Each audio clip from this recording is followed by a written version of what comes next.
Hello most welcome class 7th students.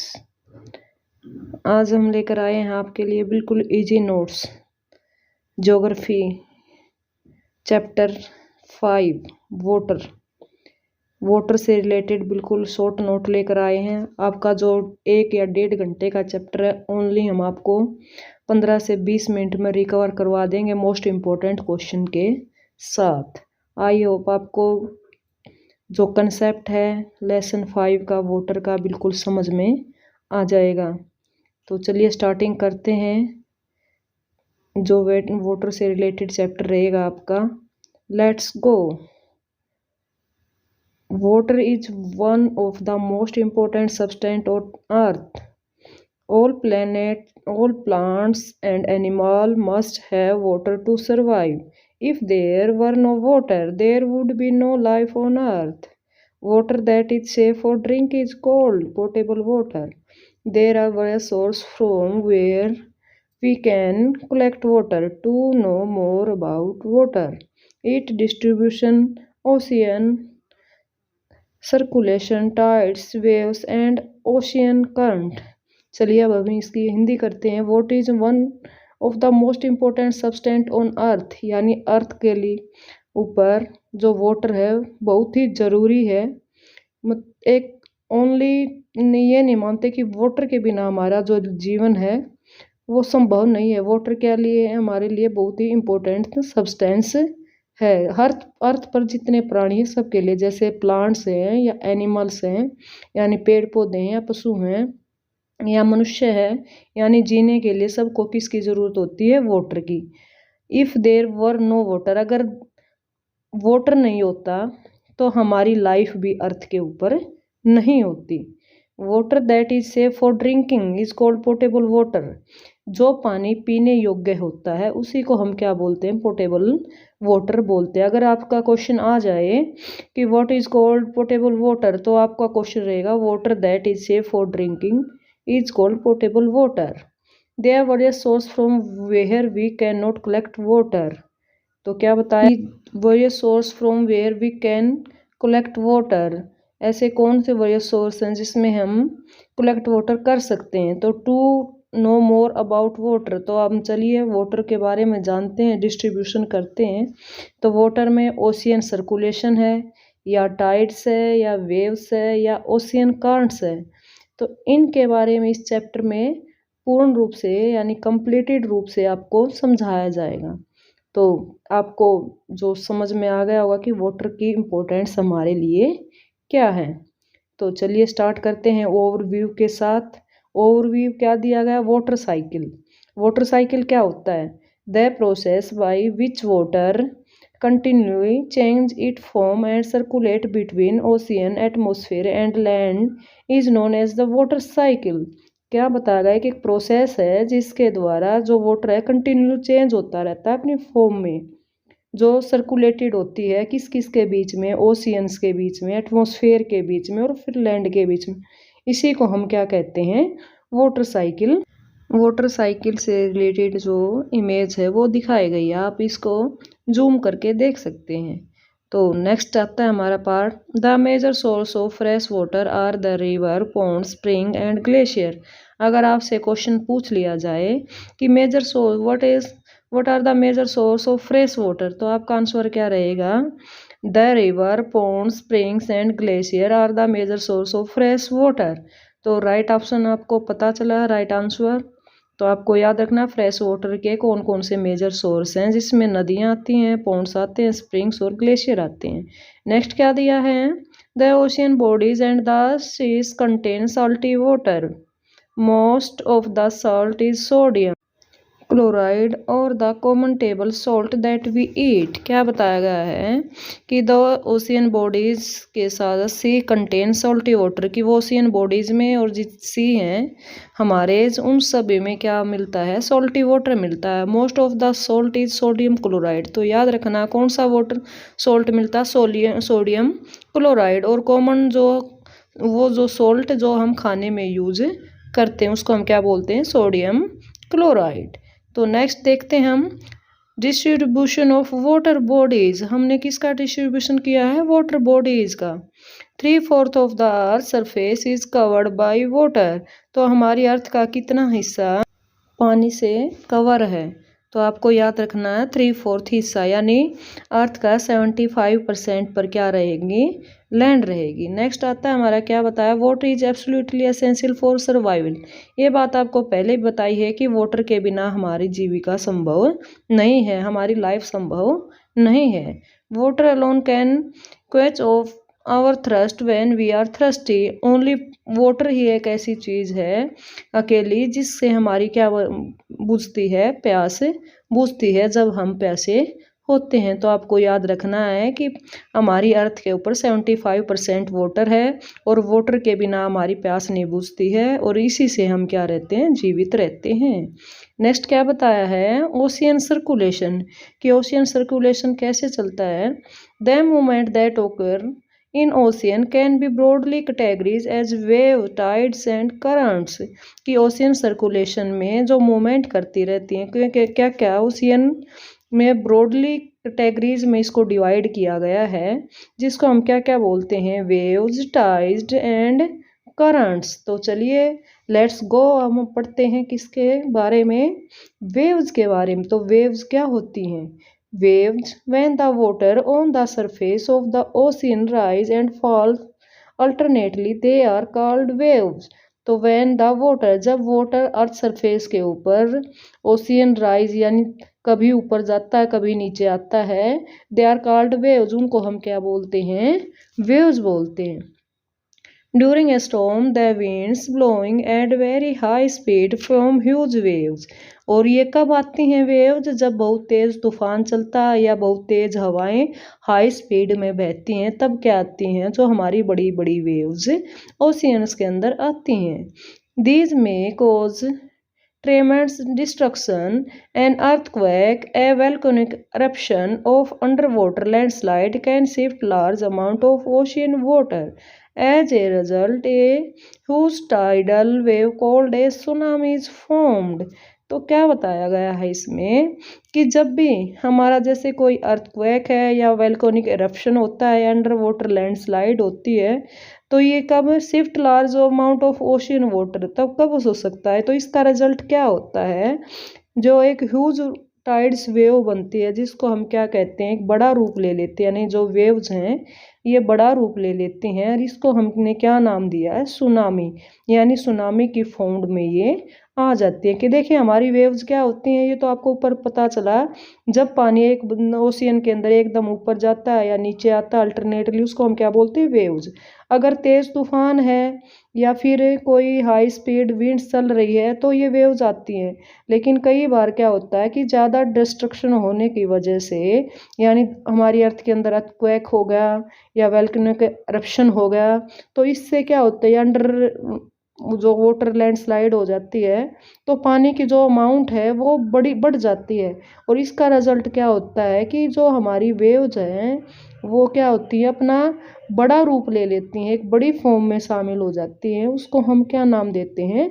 Tsunami. अगर आपसे ये पूछ लिया जाए व्हाट इज सुनामी, सुनामी किसको बोला गया, तो आपको याद रखना है a huge tide wave called a tsunami. ऊपर वेव्स वाला क्वेश्चन भी मैंने आपको बताया था कि वेव्स क्या होती हैं, व्हाट, जैसे आ जाता है कि व्हाट आर वेव्स, तो ये भी मैंने आपको बताया आंसर। और अगर ये पूछ जाए व्हाट आर सुनामी, तो ये भी आंसर ऑलरेडी बता चुके हैं। नेक्स्ट आता है tides, the rhythmic rise and fall of ocean water twice a day is called a Tide.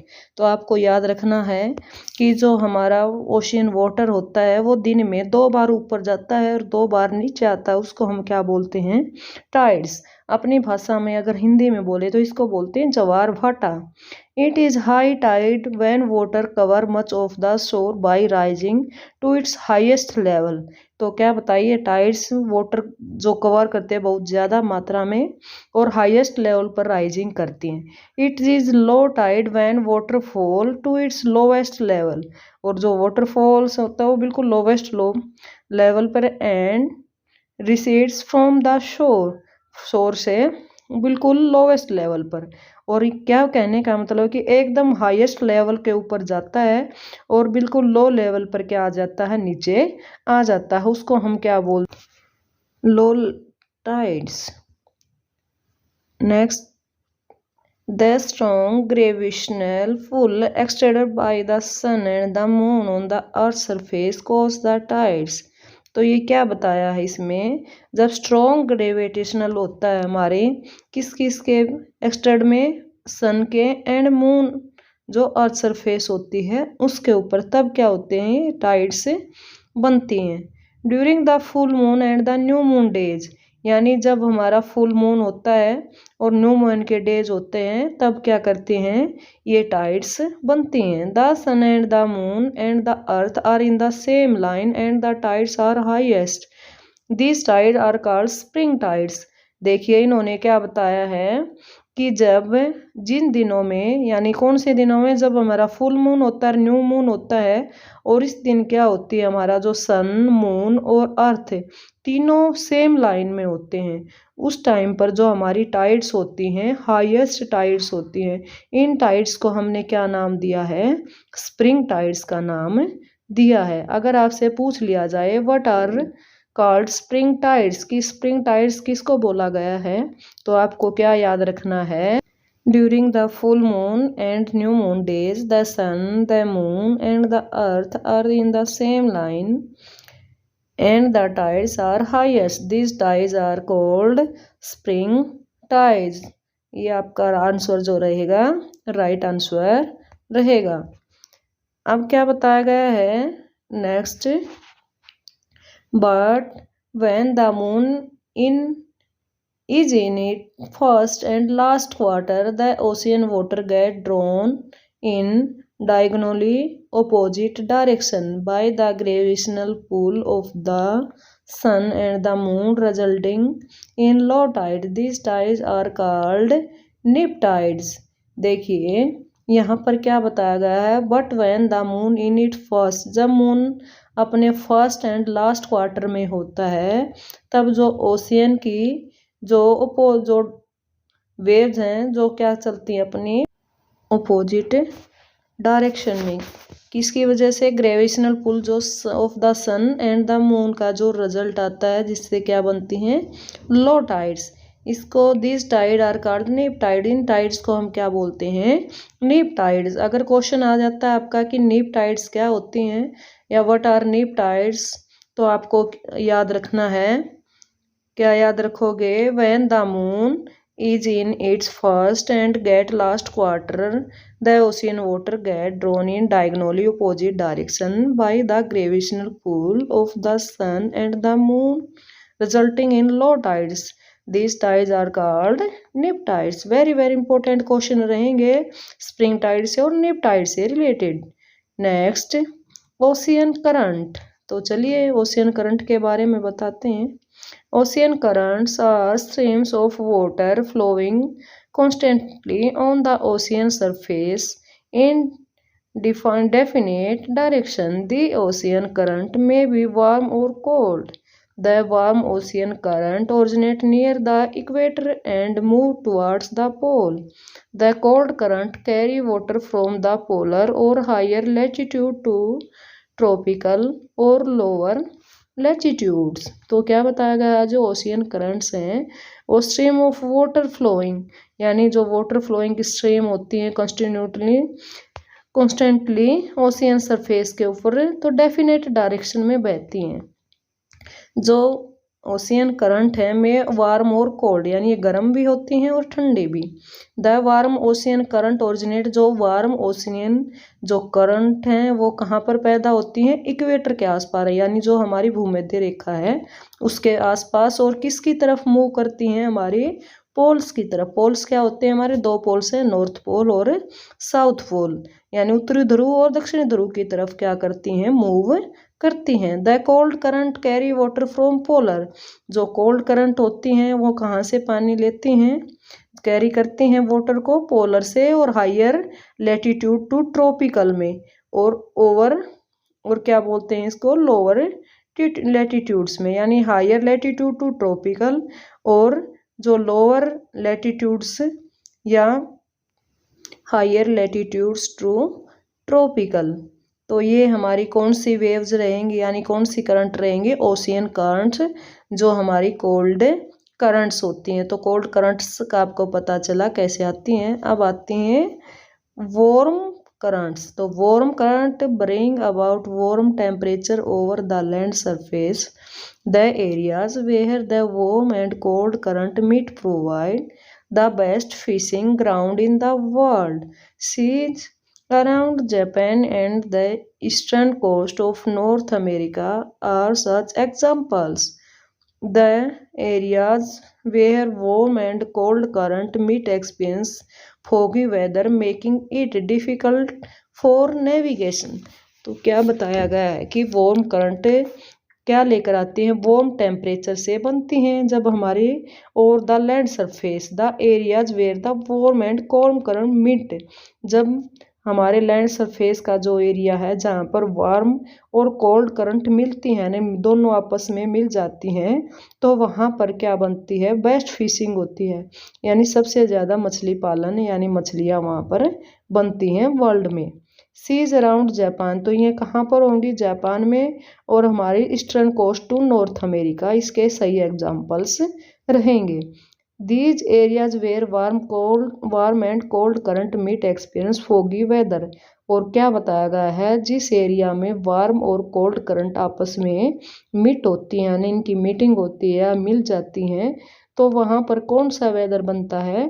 Foggy weather बनता है, जिसकी वजह से क्या होता है? नेविगेशन में मुश्किलें यानी डिफ़िकल्टीज आती हैं।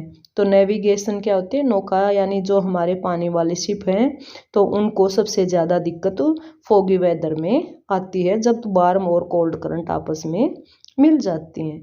तो नेक्स्ट देखिए, हम क्वेश्चन लेकर आए हैं किससे?